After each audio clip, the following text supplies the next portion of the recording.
السلام علیکم ورحمۃ اللہ وبرکاتہ۔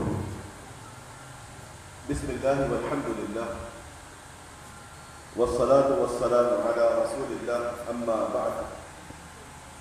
اعوذ باللہ من الشیطان الرجیم، ان الارض يرثها عبادی الصالحون، وقال اللہ تبارک وتعالى في مقام آخر: هو الذي بعث في الأميين رسولا منهم يتلو عليهم آياته ويزكيهم ويعلمهم الكتاب والحكمة وإن كانوا من قبل لفي ضلال مبين۔ عیسیٰ علیہ السلام جب آسمان پر اٹھا لیے گئے تو ان کے آسمان پر اٹھائے جانے کے بعد رسول اللہ صلی اللہ علیہ وسلم کی بعثت تک جو دور گزرا ہے وہ 500 سال کا ہے۔ اس 500 سال کے اندر جو دین زمین کے پر موجود تھے، دین عیسائیت، دین یہودیت اور دین ابراہیم، ان کے ماننے والوں نے اس کے اندر تبدیلیاں پیدا کر دی تھی۔ زمین شرک سے، بدعات، خرافات، رسومات سے بھر گئی تھی۔ ظلم اور جبر وہ انتہا کو پہنچ چکا تھا۔ مظلوموں کی آواز دبا دی جاتی تھی، اور جتنے بھی وہ سرمایہ دار لوگ، مالدار لوگ، جاگیردار وڈیرے وہ جرم کرتے تو ان کو چھوڑ دیا جاتا، اور اگر کوئی غریب، بے کس، مجبور اگر اس سے غلطی بھی ہوتی تو اس کو سزا دی جاتی تھی۔ شراب نوشی، شراب خانے معاشرے کے اندر عام تھے۔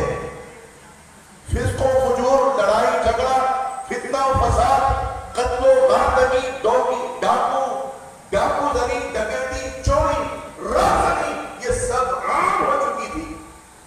ایسے موقع پر اس زمین کو ایک مسیحا درگاہ تھا، ایک نجات دہندہ درگاہ تھا، ایک ایسی شخصیت اس زمین کو چاہیے تھی کہ جو اس زمین کو ایمان سے بھر دے، جو اس زمین پر اللہ کے قانون کی بالادستی کرے۔ ایسی شخصیت وہ درکار تھی کہ جو مبعوث ہو کر ظلم سے مظلوموں کو نجات دلائے، عدل کا بول بالا ہو، انصاف عام ہو جائے۔ یہ شراب نوشی، یہ رہزنی، ڈکیتی، چوری، یہ کرنے والے لوگ وہ لوگوں کو امن دینے والے بن جائیں۔ جو لوگ عزتوں سے کھیلتے تھے وہ عزتوں کے محافظ بن جائیں۔ ایسی شخصیت درکار تھی جس کے اندر نرمی ہو، جو امانت دار ہو، جو صادق الخیر ہو، کہ جو اتحاد اور اتفاق قائم کرنے والا ہو۔ ایسی شخصیت اس زمین کو درکار تھی، لوگ منتظر تھے ایسی شخصیت کے کہ جس کے اندر عصبیت نہ ہو، جو فرقہ واریت کو جنم نہ دے، جس کے اندر لسانیت اور قومیت کا تعصب نہ ہو، کہ جو ان عصبیتوں کو جڑ سے اگار کے پھینک دے اور لوگوں کو بھائی چارے کے اندر، محبت میں، الفت میں، مودت کے اندر، اخوت کے رشتے کے اندر جوڑ دے۔ ایک ایسی ہستی درکار تھی، اور اللہ رب العالمین نے فرمایا لَقَدْ مَنَّ اللَّهُ عَلَى الْمُؤْمِنِينَ، پھر ہم نے ایمان والوں پر مہربانی فرمائی۔